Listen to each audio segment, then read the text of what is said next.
Olá pessoal, sejam bem-vindos ao canal Entre Linhas. É o momento de nós explorarmos as entrelinhas da lição da Escola Sabatina. Estamos aqui para gravar a terceira lição, terceiro tema desse trimestre. Tem como tema geral a lei como professor. Como vocês podem perceber, nós não estamos no estúdio tradicional do Entre Linhas, estamos aqui no Bosque das Grevilhas, em Maringá. Devido a um falecimento de um familiar, nós viemos para cá sem planejamento e não deu para gravar a lição, mas cada um já gravou. O Alexandre já gravou a parte dele, o Marcos também, que logo mais vocês vão assistir. O Ricardo não vai poder participar também dessa lição, mas na quarta lição ele estará de volta. Aqui nessa lição, que tem como tema que eu falei, a lei como professor, nós vamos falar sobre prosperidade e aprofundar um pouco mais nesse tema, que é o tema geral aí de quarta e quinta-feira. E no quadro Alinhando a Doutrina, nós vamos falar sobre a lei de Deus, já que é a doutrina 19. Espero que vocês curtem, compartilhem, que vocês comentem aqui. E por falar em comentário, logo mais nós teremos aqui a leitura de muitos comentários da última lição. Por enquanto, chama a vinheta.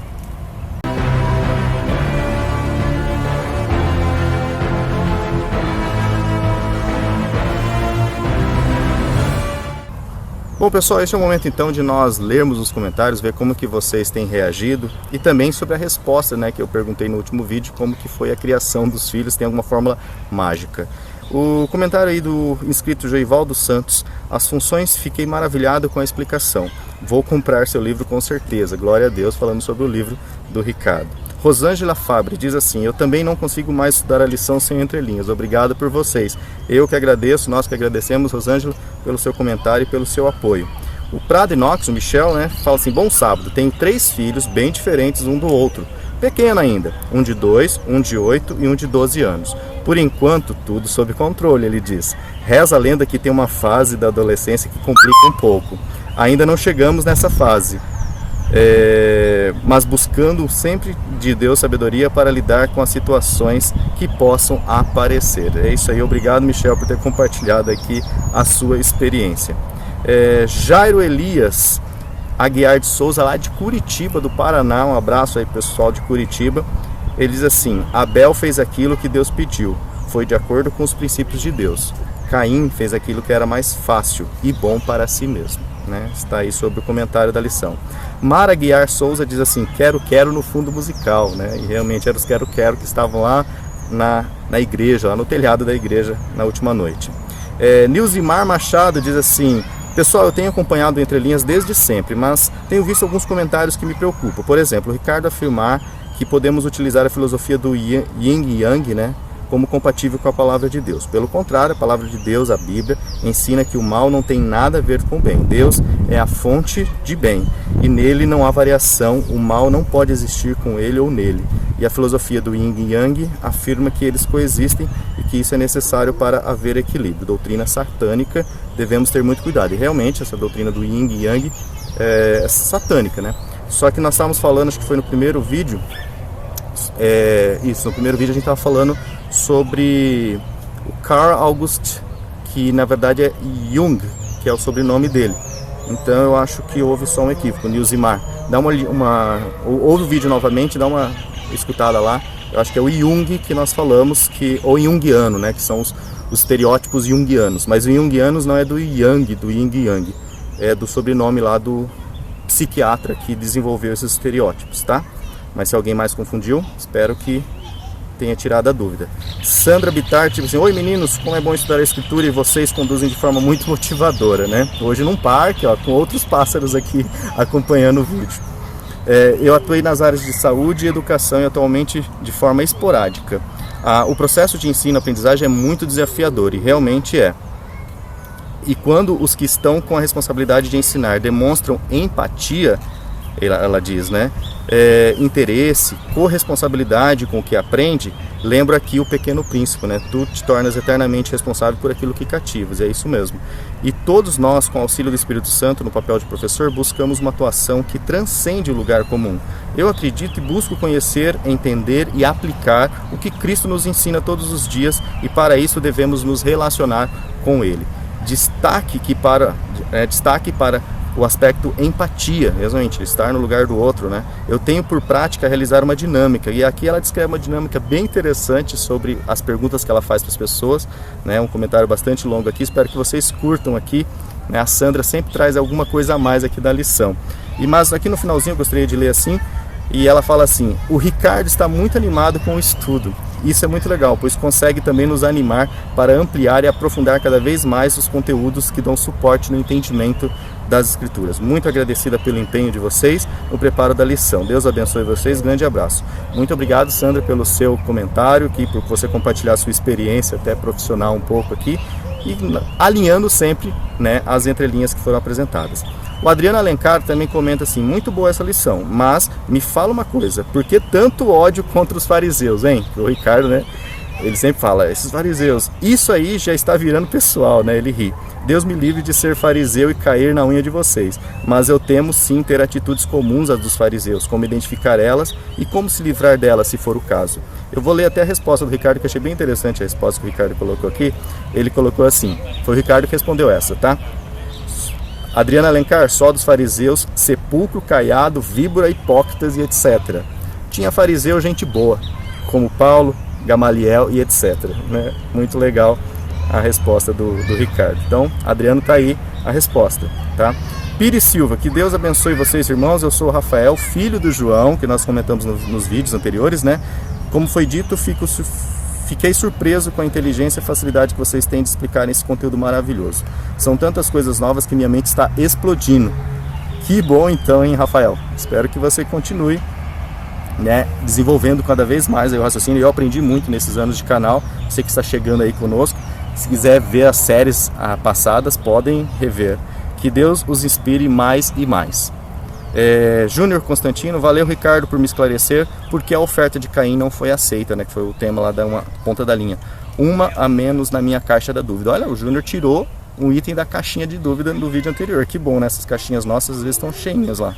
Queca Carvalho também sempre comenta: boa tarde meninos, eu estou assistindo aos poucos. Estou um pouco enrolada, mas vou terminar tudo hoje. Quero agradecer muito a você, o Ricardo e ao Lúcio pelo conteúdo, sentindo falta do Alê. Hoje ele vai participar e na próxima talvez. Eu gosto tanto e faço anotações para participar na escola sabatina. Muito obrigado, abraço a todos. Obrigado, Queca, pelo comentário de sempre, né? Sebastião Francisco Dias também, assistindo e aprendendo. Creio que Adão não pode ser responsabilizado pelos erros de Caim. Se fosse assim, Deus seria culpado pelos erros de Lúcifer, né? Sebastião comenta. Maria Lúcia Machado Figueira, meninos, vocês são fantásticos, amo a lição com vocês, inteligentes. Valeu, Maria, parceira. Fui até o segundo Marcos, ela colocou aqui. Helena Sarave também, ops, estava esquecendo, fui até o Marcos. A Helena marcou lá no comentário e também ela comentou assim: educação de filhos não tem como ser igual. Seres humanos, individuais, muito complexo. Amei o fundo musical, obrigado pela exposição da lição. Sim, o fundo musical foi muito legal mesmo do último vídeo. Peterson Valber Silva Souza Dias, boa tarde pessoal, Deus nos abençoe, precisamos de nos colocarmos nas mãos do Senhor para que tudo seja para a glória de Deus. Pessoal, ainda tem aqui o comentário do Amós Soares de Matos. Olá família Entre Linhas, desculpa atravessar o assunto, mas não se fala em outra coisa na internet sobre a entrada de Jesus no lugar santíssimo, se foi na ascensão, na inauguração, ou parte acredita que só entrou em 1844, né? Qual a opinião de vocês? O Ricardo já respondeu esse comentário aqui e vai apresentar para vocês aí nos próximos vídeos. Edilza Nascimento também diz assim: curtindo e compartilhando, boa semana a todos. Valeu, Edilza. Paty Santos, saudade do Alexandre, vocês vão ver que ele já vai participar desse próximo vídeo. E a Paty também comenta que sou professor e concordo com o Lúcio, né, que o cara a cara faz toda a diferença na qualidade do aprendizado, com certeza. Estou sentindo falta disso. Hoje dou aula para minha própria imagem, os alunos não ligam nem sequer a câmera, que acontece conosco também. Ainda alguns nem tem foto, né, no perfil. A Paty ainda comenta que está curiosa, que Pássaro, que participou da última gravação, já foi respondido, né, eu quero. E ela comenta que, respondendo a pergunta que eu fiz sobre como foi a criação dos filhos, a Paty comenta que ela tem 2 filhos, uma menina de 19 anos e um menino de 9 anos. A menina lembra da maneira que eu corrigia e faz comparação com a forma que lido com o irmão para dizer que com ela não era assim. Exatamente, né? É muito comum ouvir isso para quem tem mais de um filho, essa comparação. Mas o fato é que não existe uma fórmula única no que diz respeito à educação. Cada ser é único, então como seria possível educar de uma única forma? Isso aí, né, Paty? Ela comenta aí também que quem entende de culinária vai entender a analogia que ela faz. Ela diz assim: educação de filhos é semelhante ao preparo de umas receitas. Por mais que você siga exatamente como manda, nunca sai do mesmo jeito o bolo. Exatamente. A Ilza Viana, sempre capitulando o vídeo aqui, logo mais ela vai capitular esse aqui também. Elizabeth Leles, né, como sempre, explicação maravilhosa, sempre muito bem detalhada, vale a pena assistir vocês e ver toda essa dedicação em todos os vídeos. Estamos aqui viajando e tentando manter aqui o vídeo da lição. A palavra de Deus é linda e absoluta, fiquem com Deus sempre, amém. E que o Alexandre volte logo, se Deus quiser estará conosco aí, logo mais você vai ver na ponta da linha, entre linhas com ele. E o Alexandre comenta que essa capa superou, eu virei o Bob da família Dinossauro. Pessoal, nosso muito obrigado pelo comentário. Eu sei que é uma sessão muito longa do vídeo, mas é a forma de nós nos agradecermos vocês por todo esse esforço que vocês dedicam a esse canal, por todo esse empenho, por todo esse engajamento que vocês têm. Então, nosso muito obrigado. E agora sim, vamos aí para a nossa doxologia. Teremos aqui a Liana Doutrina na ponta da linha e as entrelinhas. Primeiramente vai vir o Marcos, já apresentando aqui a doutrina 19, a lei de Deus, e ele inicia com uma oração. Então, Marcos, é com você. Olá, amigos do canal Entre Linhas. Mais uma semana estamos nós aqui estudando juntos a Palavra de Deus e mais uma semana, como sempre temos feito, vamos dar início ao estudo com uma oração. Vamos orar? Senhor Deus, muito obrigado pelo privilégio que nós temos de mais uma vez nos reunirmos na Tua presença para que o Senhor nos fale através da Tua Palavra e também através do Teu Santo Espírito. Nós te pedimos, Senhor, pela Tua graça e pela Tua misericórdia, que o Senhor abençoe o nosso lar, abençoe a nossa família, nos dê sabedoria para compreender as coisas que têm acontecido conosco. Abençoa, Senhor, e consola as famílias enlutadas, as famílias que estão passando por desemprego, por alguma dificuldade, e nos salva todos para o Teu reino, Senhor. Perdoa as nossas falhas e os nossos pecados e nos enche do Teu Santo Espírito para que possamos assim compreender e também praticar aquilo que temos aprendido. Nós te pedimos tudo isso sem mérito algum, mas te pedimos pelo nome do nosso Senhor e Salvador Jesus Cristo. Amém. Muito bem, amigos, esse é o quadro Alinhando as Doutrinas, aquele quadro que nós sempre trazemos uma das doutrinas que aparecem nas entrelinhas da lição. A lição dessa semana traz como título A Lei como Professor. Então, a linha da lição dessa semana já traz uma das nossas doutrinas, que é a nossa doutrina número 19, que fala sobre a lei de Deus. Essa doutrina é uma doutrina muito conhecida já de nós, como adventistas, né? E por isso eu gostaria de propor que a gente olhasse nas entrelinhas dessa doutrina. Ao invés de a gente analisar uma doutrina que aparece na entrelinha da lição, nós vamos analisar a doutrina, as entrelinhas da doutrina que aparece na linha da lição. Então, eu gostaria de tirar algumas lições que nós podemos ainda extrair para a nossa vida espiritual nessa doutrina, né?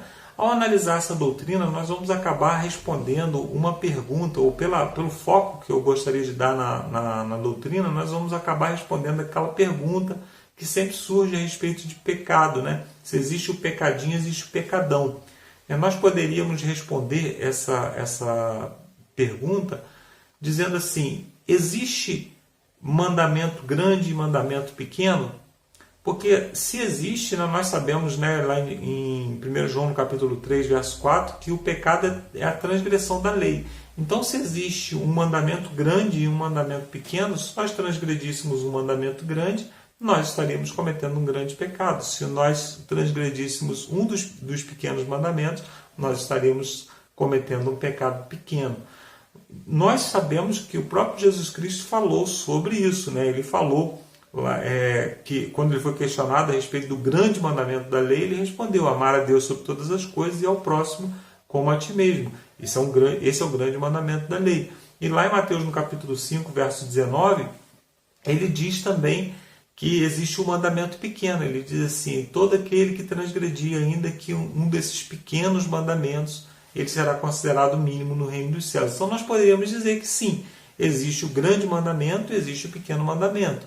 Então, no que diz respeito à punição pelo pecado, existe o grande mandamento e existe o pequeno mandamento. Até porque nós vamos ser punidos, cada um de nós, pelas nossas obras, ou se formos condenados, né? Então, quem é condenado, ele é punido segundo as suas obras, segundo aquilo que tiver feito por meio do corpo, né? Lá em Lucas, no capítulo 12, versos 47 e 48, diz que para uns muitos açoites, para outros poucos açoites.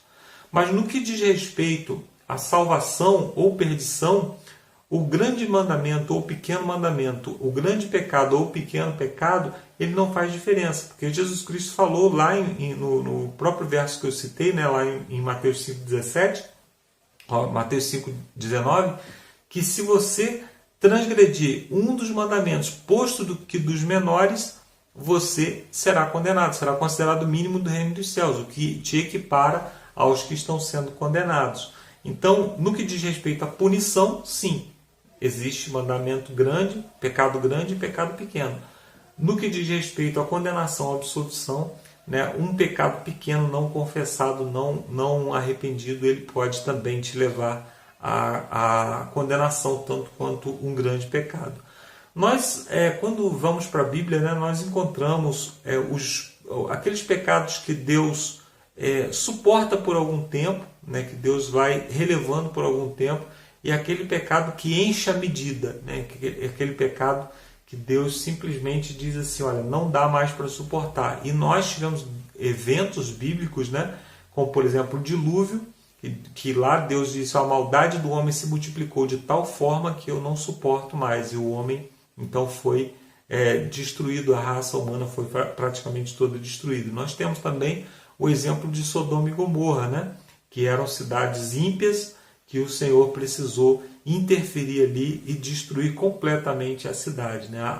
A cidade começou a praticar pecados que Deus não suportou. Quando nós vamos para as histórias, tanto a história do dilúvio, quanto a história de Sodoma e Gomorra, lá em Gênesis, nós não encontramos ali Deus especificando quais os pecados que eram cometidos ali. Por exemplo, lá ele diz, no Gênesis, né, quando nós lemos sobre o dilúvio, ele diz simplesmente que a maldade do homem se multiplicou e que Deus então se arrependeu de ter feito o homem. Mas o que era essa maldade em detalhes? Nós não sabemos. A Bíblia não especifica isso. Em Sodoma e Gomorra a mesma coisa. Em Sodoma e Gomorra nós temos um indício que a gente até usa para dizer que foi esse o problema ali, que é o fato de quando os anjos, né, os seres celestiais, chegaram na cidade, os moradores da cidade tentaram violentar sexualmente os anjos, né, os enviados de Deus para a casa de Ló. E ali nós temos, então, nós associamos isso aos pecados de Sodoma e Gomorra. Então nós pegamos uma foto da cidade, né, uma fotografia da cidade, e julgamos como se fosse aquilo todo o pecado ou toda a questão envolvida ali naquela cidade. Inclusive, se você for ao dicionário, né, o pecado de sodomia, ou a palavra sodomia, ela está associada a desvios ou a conduta sexual. Né? Então, a cultura já associou os pecados de Sodoma e Gomorra com questões sexuais. No entanto, a Bíblia não deixa isso especificamente. E quando nós vamos procurar na Bíblia qual era o pecado de Sodoma e Gomorra, aí que é onde eu quero chegar, pode ser que a gente encontre lá alguns pecados que nós temos cometido como cristãos, que nós temos praticado no nosso cristianismo. E aí é o que me preocupa. Por quê? Porque Jesus Cristo, ele disse lá em Lucas, né, no capítulo 17, a partir do verso 26, que nos últimos dias as pessoas estariam se portando exatamente como os antediluvianos e exatamente como os cidadãos de Sodoma e Gomorra. Aí a gente sempre associa, são pecados sexuais. E se não me atinge, né, se eu não sou homossexual, se eu não sou adúltero, se eu não sou leviano na minha vida sexual, eu acho que eu estou livre desses pecados. Mas já pensou se eu fosse na Bíblia e começasse a ler e de repente eu encontrasse um verso falando que este foi o pecado de Sodoma e Gomorra, e esse pecado for muito parecido com os que eu ando cometendo, e pecados talvez que eu não tenha, que eu não esteja olhando para ele com cuidado. Então, esse verso existe na Bíblia. A Bíblia diz especificamente assim: este foi o pecado de Sodoma e Gomorra. Isso nós encontramos lá em Ezequiel, no capítulo 16, verso 49. Diz assim: eis que esta foi a iniquidade de Sodoma, tua irmã, soberba, fartura de pão e próspera tranquilidade teve ela e suas filhas, mas nunca amparou o pobre e o necessitado. Percebe qual foi o pecado de Sodoma e Gomorra?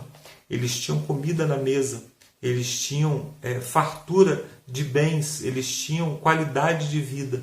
No entanto, entre eles haviam pessoas necessitadas e eles não atendiam a necessidade. Então, o pecado não é um pecado sexual como nós pensamos, não é aquelas coisas, aquelas atrocidades que nós imaginamos, mas na verdade era que eles usavam as bênçãos que Deus havia dado para eles para satisfazer o seu próprio egoísmo, para satisfazer o seu próprio ego e deixavam as pessoas necessitadas. Percebe que se eu olho o pecado de Sodoma e Gomorra sobre essa ótica, pode ser que eu seja um adventista do sétimo dia, morador do Brasil, morador aqui da cidade de Veresópolis, frequentando a igreja todos os sábados, mas eu ainda assim posso ser um sodomita, alguém que manifesta o espírito de Sodoma e Gomorra. Então eu preciso tomar muito cuidado, porque talvez eu esteja manifestando em mim alguns aspectos dos moradores de Sodoma e Gomorra, aspectos que eu ignoro, porque são pecados que muitas vezes não são repreendidos pela sociedade. Deus olha para esses pecados e diz: você me deixou com fome quando eu tive necessidade, você me deixou com sede quando eu tive necessidade, você me deixou nu quando eu precisei de roupa. Então nós temos que tomar cuidado para que a gente não manifeste em nós o espírito leviano de Sodoma e Gomorra. Eu termino aqui, mas eu fui convidado nessa semana, na verdade fui intimado para fazer também a participação na ponta da linha, para falar sobre, dar uma introdução, né, sobre o tema de sábado, domingo e segunda-feira. O tema, né, da lição, a lei como professor, ele não é um tema novo nas Escrituras. Nós encontramos o apóstolo Paulo falando, por exemplo, lá em 2 Timóteo, no capítulo 3, versos 16 e 17, que ele diz que a lei ela serve para quê? Para corrigir, para educar. Então, nós podemos dizer que ele está dizendo ali que a lei é um professor, conforme está escrito, está no nosso título da lição aqui. Lá em Gálatas, no capítulo 3, verso 24 também, lá o apóstolo Paulo diz que a lei serviu de professor, ou de aio, né, que na verdade é um educador. A palavra no grego ali é paidagogos, ou paidagogos, que é a mesma palavra que deu origem, por exemplo, aos pedagogos, aos professores, então pessoas que são direcionadas à educação, direcionadas a... Nós temos até no grupo aqui, né, a Paty Santos, que sempre comenta aí, ela comentou na semana passada que ela é professora. Nós temos também a Sandra Bittar, que é professora, né? Então, são pessoas que são pedagogos e muitas pessoas que são professores de classe de escola sabatina, né? Que são também pedagogos que vêm dessa origem aqui. Então, na lição de sábado, o autor ele faz questão de destacar que a lei ela não pode trazer justiça, a lei ela não pode salvar, ela não pode justificar ninguém. Até ele diz o seguinte, que se alguma lei poderia dar vida, né, se alguma lei pudesse justificar alguém, seria a lei de Deus, mas nem mesmo a lei de Deus ela tem a capacidade de justificar. Por quê? Porque a lei de Deus, ela na verdade, ela nos mostra os nossos pecados, aponta os nossos pecados e ela nos condena por causa da nossa condição pecaminosa. Então a lei, ela na verdade é a lei que diz que o pecador deve morrer, né? E aí a lei ela é usada, né, para nos conduzir a Cristo, né? O próprio verso que eu usei, né, de Gálatas 3, verso 24, diz que a lei nos serviu de aio para nos conduzir a Cristo. A lei, o papel da lei é esse. Algumas pessoas, né, a lei ela acaba tendo um problema de relações públicas, né? As pessoas não entendem quais são os aspectos necessários da lei e as pessoas acabam achando que a lei não serve para nada. Então seria mais ou menos como se eu estivesse com fome na minha casa, né? E eu precisasse fazer um misto quente, né? Eu precisasse de uma torradeira para fazer um misto quente. E eu olhasse ao redor e visse o meu fogão, a minha geladeira, o meu liquidificador e jogasse tudo isso fora. porque já que não serve para fazer o meu misto quente, então não serve para mais nada. Mas não é verdade. A lei ela tem a sua utilidade no que diz respeito a nos conduzir, a conduzir o pecador a Cristo. É a lei que nos mostra a nossa necessidade de um Salvador e que nos faz buscar o Salvador que é Cristo, né? Aí na lição de domingo, o tema da lição é amar e temer a Deus. Nós temos um problema com a autoridade, né? Nós, parece que aqui no Brasil, ou não sei se no mundo, nós temos problema com a autoridade, nós temos problema em reconhecer que estamos sujeitos à autoridade, né? A lição passada falou sobre isso, né? O que é temer a Deus, o que significa isso de temer a Deus, e esse tema volta novamente na lição de domingo. O amor e o temor, eles não estão desassociados, eles não são coisas diferentes, né? Amar a Deus significa reconhecê-lo como o nosso Criador, como o nosso Redentor, e isso manifesta então o respeito pela pessoa de Cristo, pela pessoa de Deus que entregou o seu próprio Filho por nós. E é desse tipo de temor que nós estamos falando, quando nós associamos a Deus, ou atribuímos a Deus a autoridade que é dele, a autoridade que é dele por direito, né? A lei ela tem dois aspectos, né? Ela tem o aspecto prático, né? Que é aquilo que nós fazemos no nosso dia a dia, e ela também tem o aspecto teórico, né? E nós nos apegamos sempre muito ao aspecto teórico da lei. Quais são aqueles aspectos teóricos da lei? Nós começamos a entender, ou melhor, nós começamos a tentar explicar os mandamentos de Deus. Então, por que eu preciso guardar o sábado? É porque nós fomos feitos com um ciclo tal que ao sábado o nosso corpo precisa cessar das suas atividades e coisas desse tipo. Não. O primeiro casal guardou o mandamento e eles não tinham vivido 7 dias. Eles viveram o primeiro sábado sem ter vivido esse ciclo de 7 dias. Então, o mandamento que Deus nos dá, ele tem aspectos que podem ser explicados, sim. Todos os mandamentos eles têm aspectos que podem ser explicados. Por exemplo, quando eu falo que eu não devo adulterar, né, então eu poderia dar várias razões intelectualmente compreensíveis para esse fato, e razões que seriam muito bem aceitas, né, na sociedade, na teia social que nós vivemos atualmente. Então esses aspectos teóricos eles vão até um certo ponto, até onde a nossa mente alcança, mas existem os aspectos práticos que muitas vezes nós não conseguimos alcançar. E esses aspectos práticos eles têm a autoridade de Deus, né, e a sabedoria de Deus como referência. Então nós precisamos pensar assim: Deus, na sua autoridade, na sua competência, Ele sabe o que é melhor para mim, Ele me ama, e por isso eu temo a Deus, por isso eu temo transgredir os mandamentos de Deus. Então esses aspectos nós encontramos, por exemplo, nos mandamentos do Antigo Testamento, nos mandamentos de asepsia. Eles não entendiam nada de vírus, de bactérias, de fungos, de micro-organismos, mas Deus já havia explicado para eles que quando alguém estivesse doente, deveria ser apartado da família, deveria ser separado da família.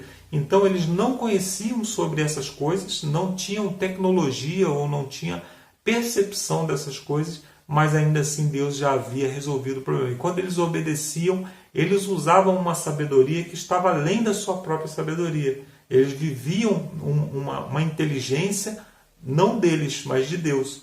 Então, é mais ou menos como se uma professora, né, uma pedagoga, ela quisesse desenvolver aspectos psicológicos, aspectos sociais de uma classe de crianças, né, e ela passasse uma atividade. E aquela atividade ela tem, por exemplo, passar por cima daquelas linhas pontilhadas para desenvolver a coordenação motora.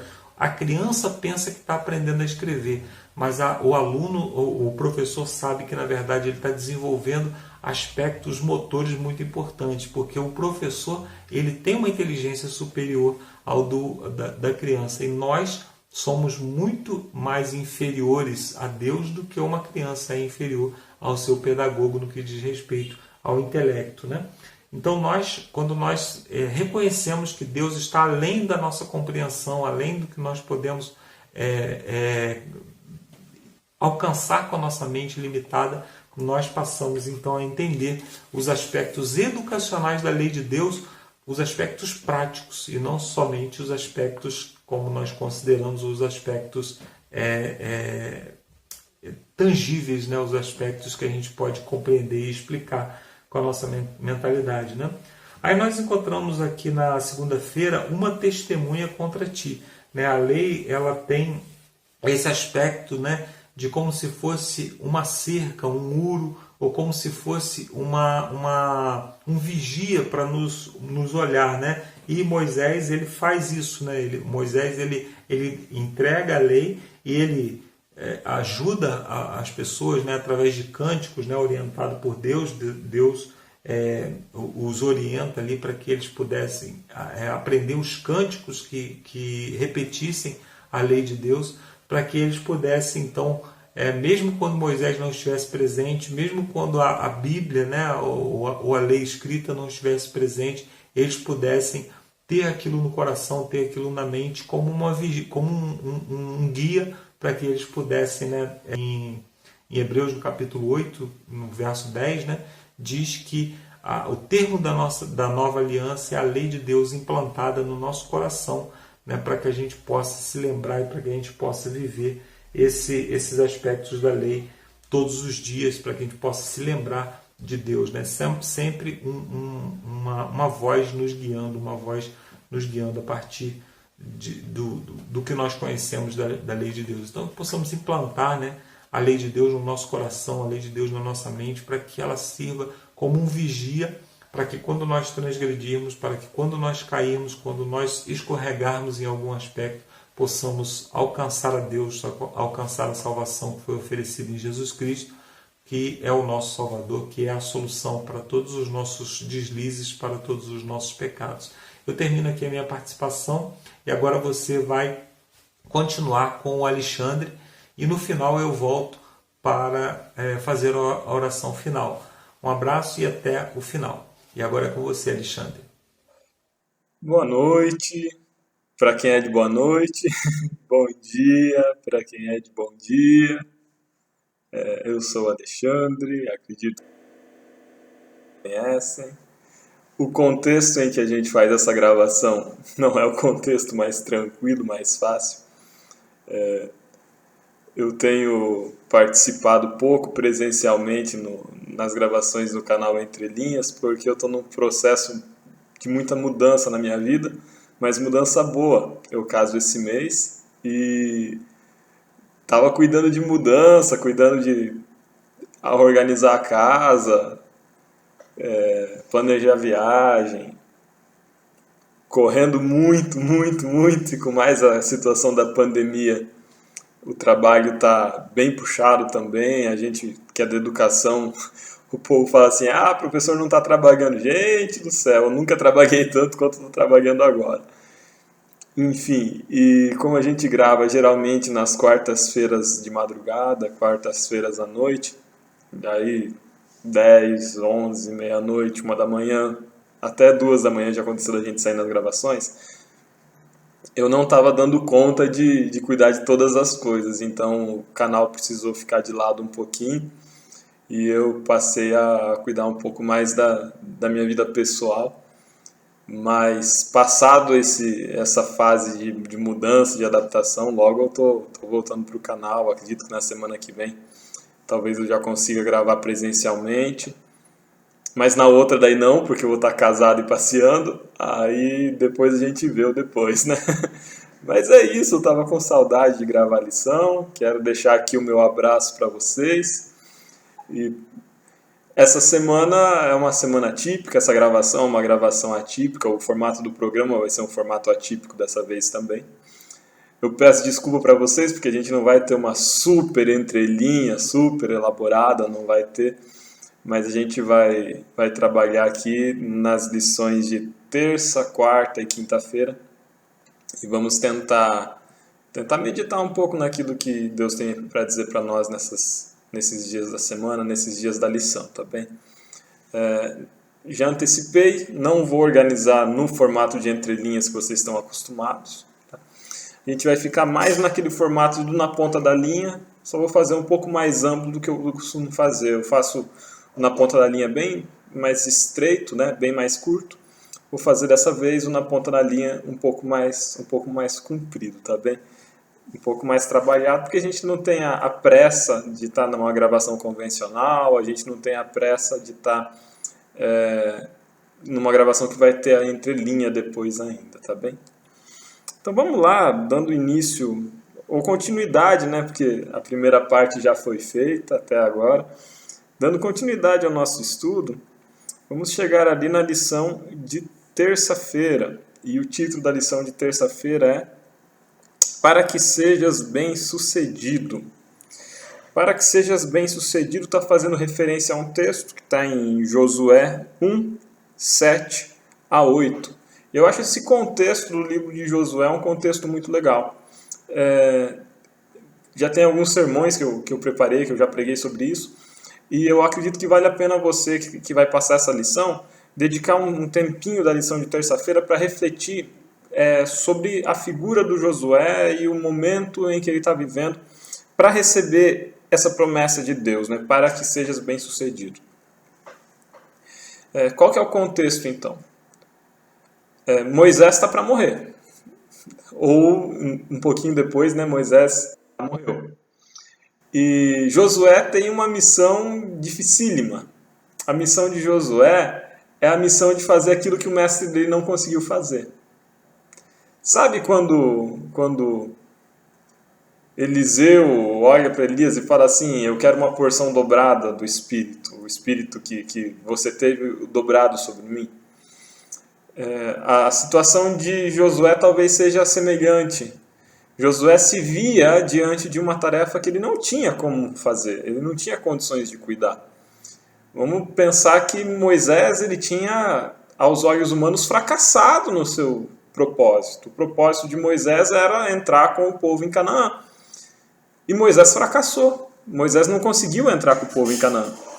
E agora, Josué tinha diante de si uma missão que o seu próprio mestre tinha fracassado, de certa forma. Olha que tensão que Josué estava, olha que preocupação, que situação de estresse que ele tinha. E aí, a gente tem a mensagem ali de Josué 1, 7 a 8. Tem dois elementos interessantes nessa passagem, três eu diria, que são importantes. Primeiro, começa falando que Josué deve meditar e praticar as coisas desse livro, o livro da lei. Então, medite e pratique as coisas do livro. Depois, fala que ele será bem-sucedido. Pratique as coisas do livro, você será bem-sucedido. Pratique as coisas do livro, você será bem-sucedido. Tem uma armadilha para o nosso pensamento nesse versículo, nessa passagem. Aonde que está a armadilha? A armadilha está em eu pensar que se eu praticar as coisas do livro eu vou ser bem-sucedido. E que ser bem-sucedido implica em eu conquistar coisas. No caso de Josué, implica conquistar Canaã, entrar na nova terra, na terra prometida, ser um bom líder, ser vitorioso nas conquistas militares, enfim. Na visão de Josué, talvez pudesse ser isso. E aí a gente fica, medite e pratique as palavras do livro e você vai ser bem-sucedido. Mas tem um terceiro elemento para mim que é a chave. Se a gente segue para o versículo 9, para o versículo seguinte, a gente vê uma promessa de Deus. Não temas, não te atemorize, porque eu sou contigo. Deus é contigo, Josué. Deus é contigo. Agora, a gente não vai ter só aqueles dois elementos. Medite e pratique as palavras do livro, seja bem-sucedido. A gente tem um tripé. Medite nas palavras do livro, você será bem-sucedido, Deus é contigo. E aí a gente pode entender isso de duas formas. Primeiro, de que Deus é contigo e vai te habilitar para cumprir as palavras do livro e ser bem-sucedido. Um segundo, que é o que eu gosto mais. A segunda interpretação é a interpretação que eu parto e que eu gosto mais, que é a seguinte: medite e pratique as palavras do livro. Você será bem-sucedido. Ser bem-sucedido é ter o Senhor contigo. Ou seja, ser bem-sucedido não é ser bem-sucedido aos olhos humanos. Não é entrar em Canaã, não é ter conquista militar, não é ser um bom líder, não é conquistar glórias, não é conquistar riqueza. Ser bem-sucedido é ter a confiança, ter a certeza, ter a tranquilidade de saber que Deus é contigo. E aí isso, de certa forma, inverte o pensamento. Porque a gente olharia para o começo assim, eu quero ser bem-sucedido, então eu medito nas palavras do livro. Eu quero ser bem-sucedido, eu medito nas palavras do livro. E aí meditar nas palavras do livro e praticar as palavras do livro passa a ser só um meio para um fim, né? Eu quero ser bem-sucedido e o meio para eu ser bem-sucedido é eu meditar nas palavras do livro e praticá-las. Quando a gente subverte esse pensamento, a gente inverte ele, muda o sentido. Obedecer às palavras do livro é o propósito de ser bem-sucedido, porque isso é ser bem-sucedido, porque isso é ter Deus conosco, é ter Deus contigo. Nesse sentido, obedecer às palavras do livro deixa de ser um meio e passa a ser um fim. É o próprio sentido da existência. As três coisas passam a ser uma só. Por quê? Obedecer às palavras do livro é ter o Senhor contigo e é ser bem-sucedido. No final, as três são a mesma coisa. É muito interessante se a gente para meditar nessa passagem.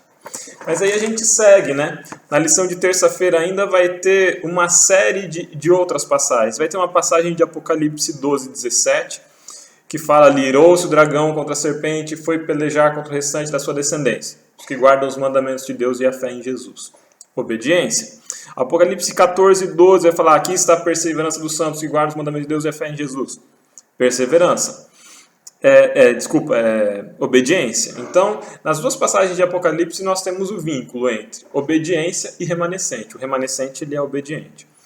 Depois tem uma passagem de Romanos 1,5, que fala que Paulo recebeu um apostolado por meio da graça de Cristo em obediência e fé. Então, o ministério passa pela obediência.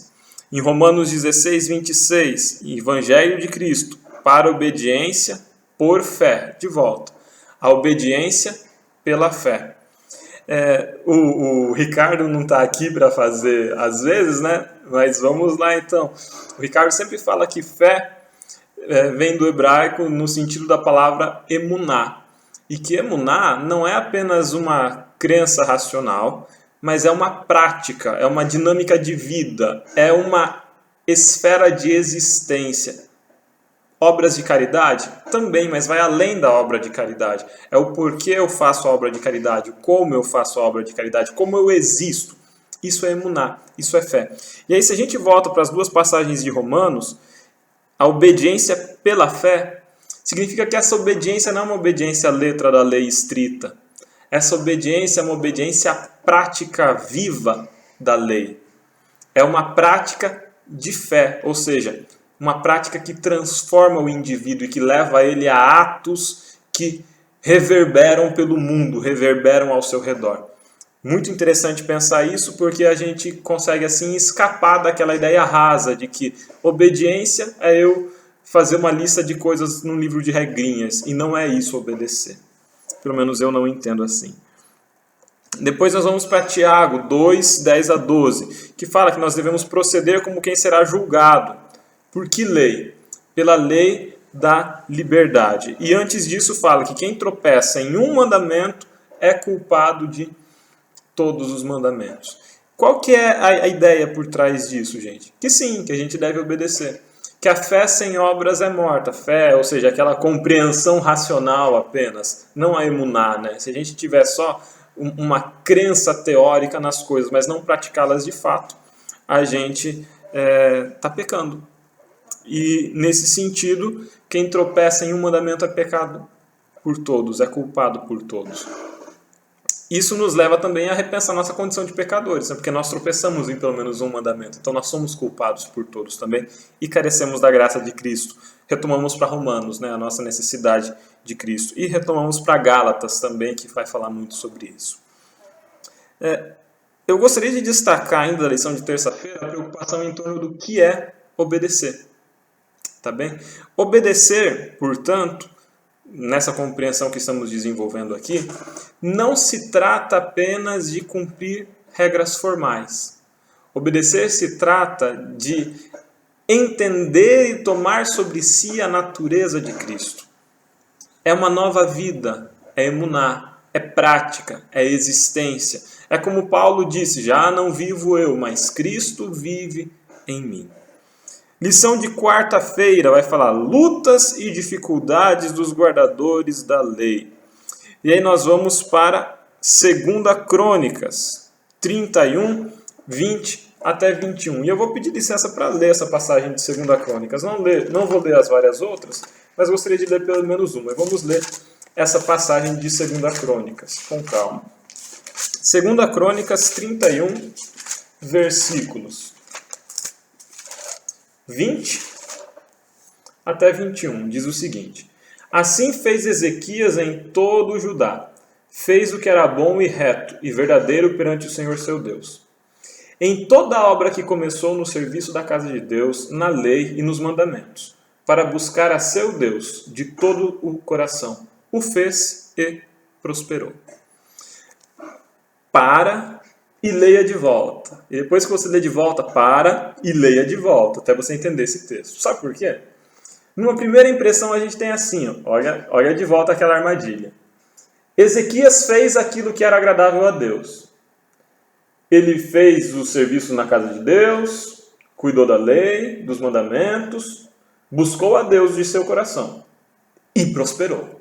Olha só, ele fez tudo isso. Ele foi um bom menino, foi um bom rapaz, foi obediente.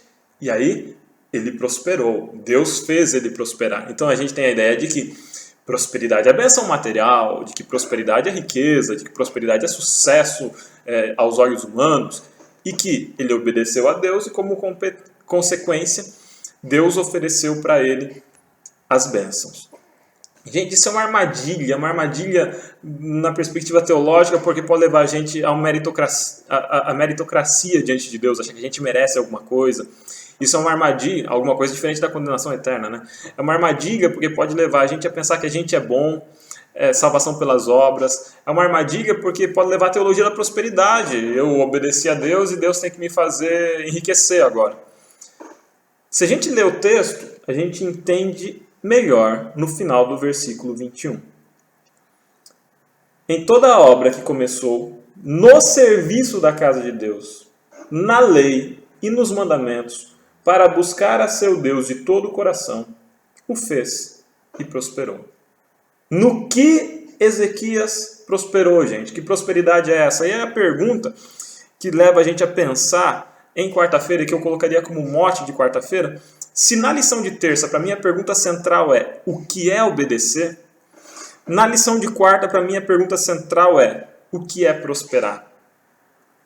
Prosperar, para mim, é obedecer.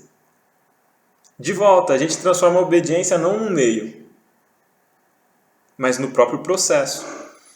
Antes a gente viu, eu não obedeço para ter sucesso. Obedecer é ter sucesso na vida cristã, na caminhada com Deus. Da mesma forma aqui, eu não obedeço para prosperar. Obedecer é prosperar.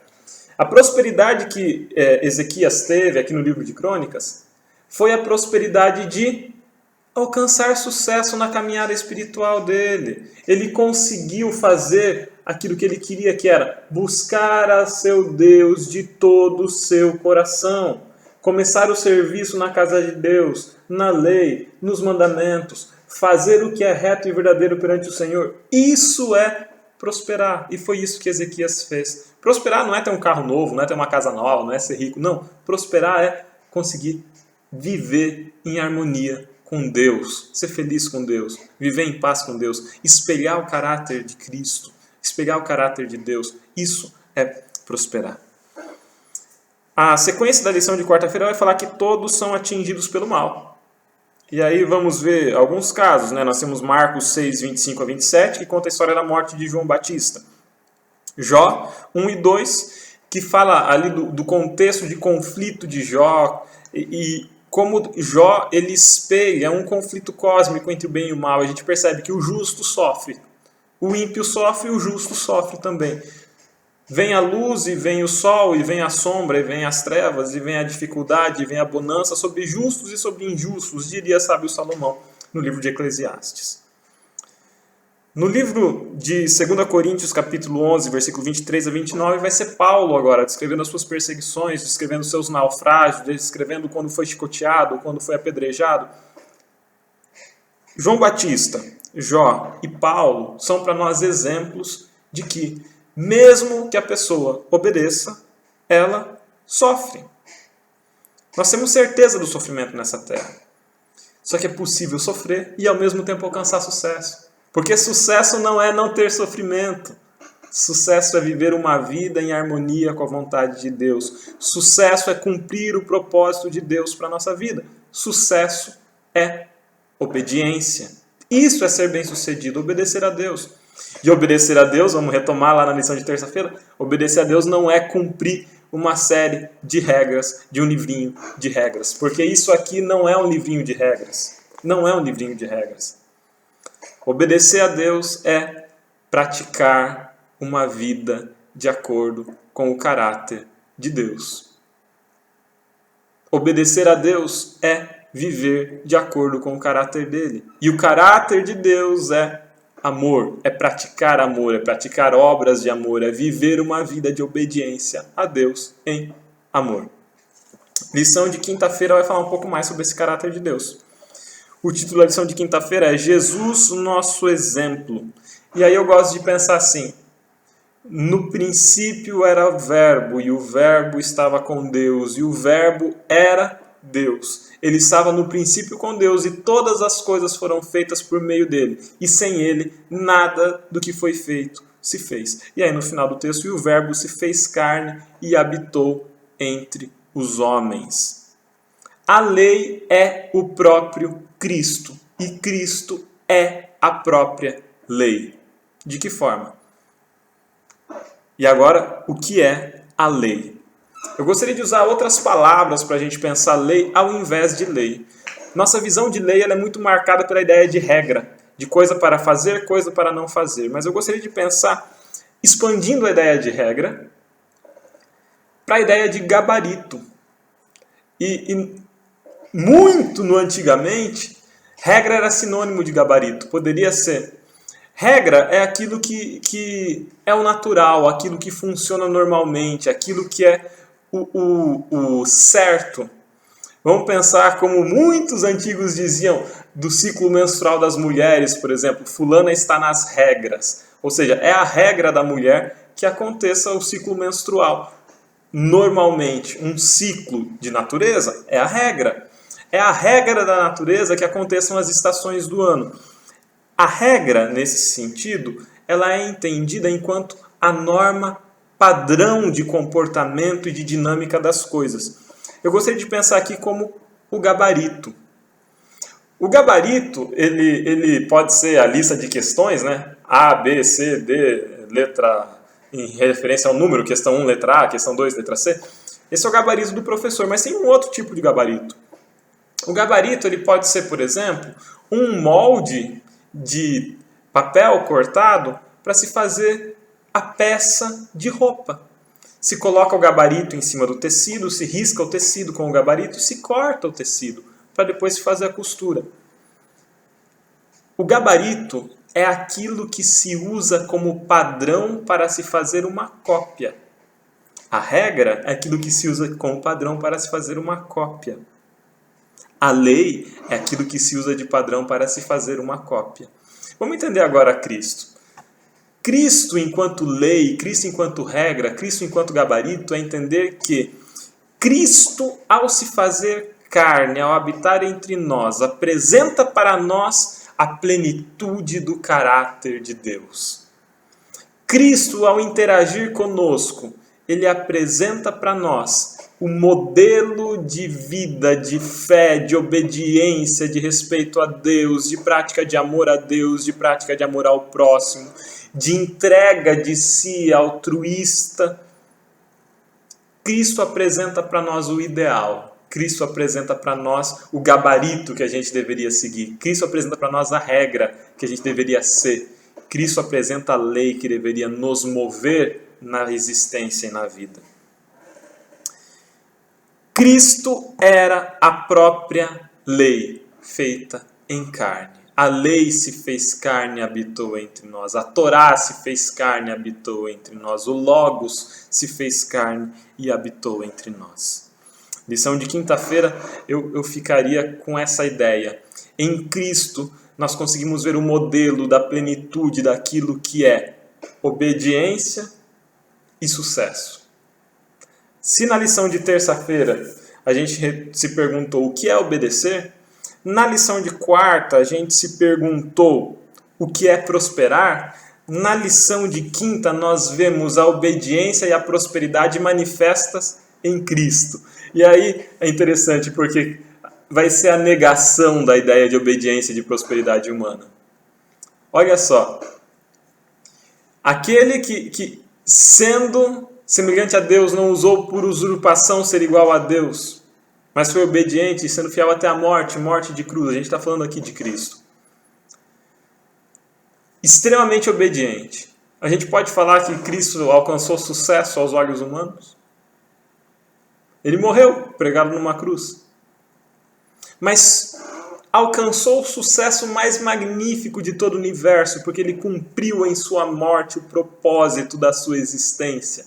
O propósito da existência de Cristo enquanto homem nascido de mulher nessa terra, Deus encarnado, era a de morrer em favor dos nossos pecados, para a nossa salvação, para perdão dos nossos pecados. E Cristo fez isso. Cristo cumpriu em sua vida o propósito. Cumprir em sua vida o propósito é obedecer, mas cumprir em sua vida o propósito é também alcançar sucesso. O sucesso de Cristo acontece quando ele morre na cruz do Calvário. Só que esse não é o sucesso final de Cristo. Depois que Cristo morre na cruz do Calvário, ele ressuscita ao terceiro dia.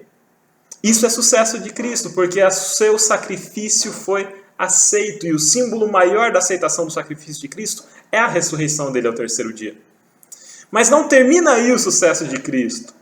O sucesso de Cristo ele vai se consumar plenamente na minha e na sua vida, num abrir e num piscar de olhos. Quando ao soar da trombeta, os mortos em Cristo ressuscitarem primeiro, depois nós, os vivos, formos transformados e a subirmos juntamente com Ele para nos encontrarmos com o Senhor nos ares. Ali nós teremos o sucesso pleno de Cristo e o sucesso pleno nosso e o sucesso pleno de uma vida de obediência. O sucesso é a obediência, porque depois de viver essa vida em obediência aqui na terra, por meio da obediência e do sucesso de Cristo, a gente vai poder viver o sucesso de uma vida eterna em obediência a Deus no céu. Percebam aqui como sucesso não é um fim. Obediência não é um meio.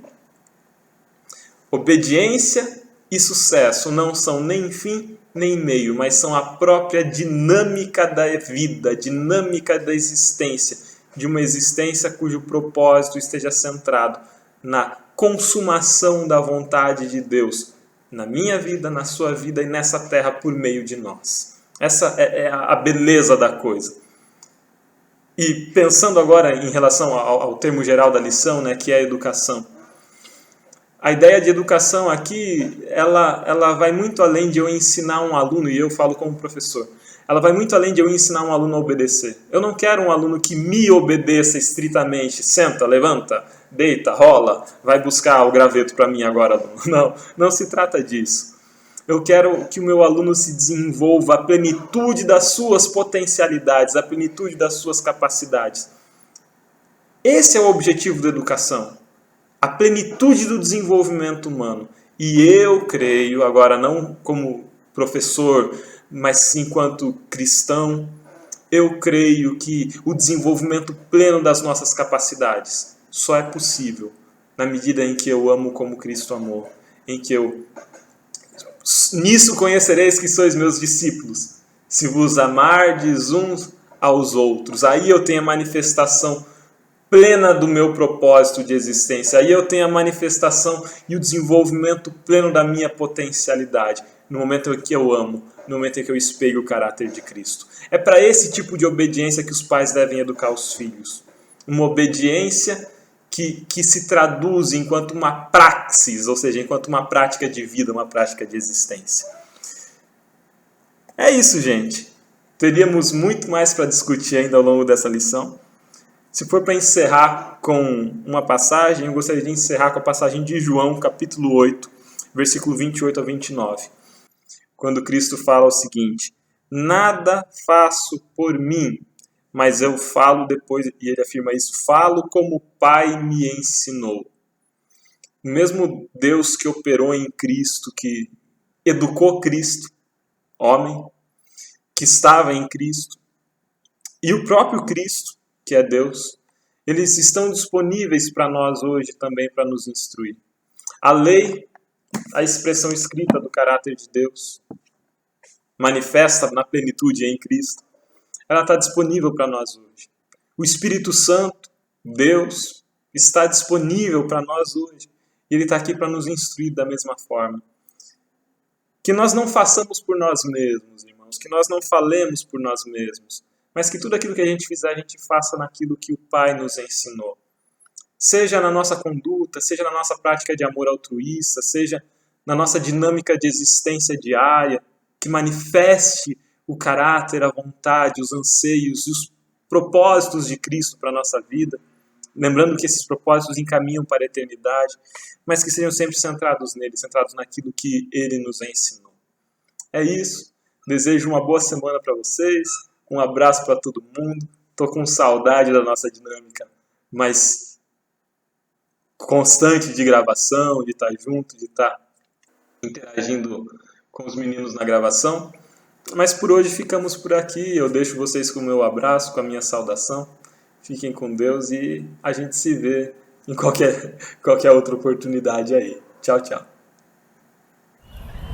Valeu, Alexandre. E agora, para encerrar esse vídeo, nós chamamos mais uma vez o Marcos André, que encerra com uma oração. Então, Marcos, mais uma vez, é com você, ou hashtag o segundo Marcos. Muito bem, amigos, chegamos ao final de mais um vídeo, chegamos ao final de mais uma lição. E como sempre nós vamos terminar com uma oração, mas antes eu gostaria de pedir a você que deixe aí que compartilhe esse vídeo, que deixe seu comentário, que deixe seu like aí no vídeo para que o canal possa crescer. Cada pessoa é muito importante aqui nesse canal. Nós estamos aqui preparando material, nós estamos aqui levando esse material até vocês, mas vocês que assistem, uma pessoa que não faz nada, que não curte, não comenta, não faz nada, ele só dá o play lá no vídeo. É muito importante pra gente, porque imagina se a gente preparasse o material aqui, colocasse o vídeo no ar e ninguém assistisse. Então nós agradecemos a todos vocês, até mesmo aquelas pessoas que não comentam, que não participam de forma nenhuma, mas que participam simplesmente assistindo o vídeo. Que Deus abençoe a vida de vocês e que Deus nos abençoe para que esse canal continue crescendo. Vamos orar? Senhor Deus, muito obrigado pela lição que tivemos até aqui, muito obrigado, Senhor, pelo privilégio que nós temos de ouvir a Tua voz aqui nesse mundo de pecado, Senhor, mesmo nesse mundo turbulento, ainda assim a Tua voz, o Teu Santo Espírito fala conosco e nós podemos tirar lições preciosas da Tua palavra, tirar lições preciosas daquilo que o Senhor nos deixou. Nós te pedimos, Senhor, pela Tua graça, que o Senhor esteja conosco até que voltemos aqui novamente para estudar essa lição e que possamos, Senhor, ver os frutos daquilo que nós estudamos nos nossos atos, que possamos ser mais compassivos, mais bondosos, mais amorosos com as pessoas que estão ao nosso redor. É o que te pedimos pelo nome do nosso Senhor e Salvador Jesus Cristo. Amém. Obrigado, amigos, e até a semana que vem. Valeu, Marcos, obrigado pela oração, obrigado por você que assistiu até aqui esse vídeo. Foi um vídeo diferente, um vídeo mais curto do que o comum, não tivemos a participação do Ricardo, mas com certeza agora na quarta lição já estaremos aqui, o trio completo, eu, Alexandre, o Ricardo e o quarteto, né, e o Marcos lá do Rio de Janeiro. Então, espero que vocês continuem firmes estudando a Palavra de Deus a cada dia, em especial a cada semana aqui com o canal Entre Linhas. Nosso muito obrigado, fiquem com Deus e tchau, tchau. Já curti.